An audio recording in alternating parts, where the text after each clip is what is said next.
Atividade 7. Tempo de queda do corpo.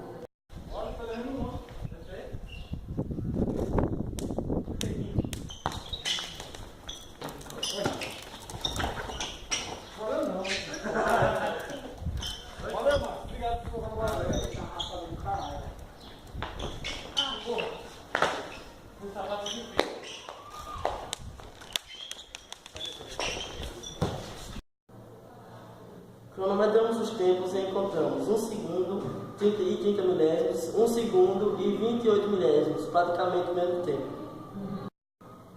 A gente tentou mostrar que, independente da posição em que a bolinha for solta, o tempo de queda será o mesmo. Atividade 12. Energia potencial e trabalho. Acabou.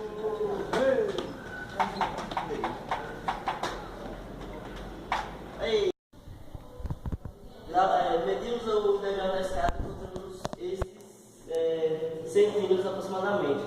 E a soma deles foi igual a 159,9 centímetros, que é a altura da escada. Aí, para achar a força do aluno, usamos a energia potencial, que é M vezes G vezes H, que é massa vezes gravidade vezes altura. A massa do aluno, 58 vezes 10, que é a gravidade, e 159,9, que é a altura da escada.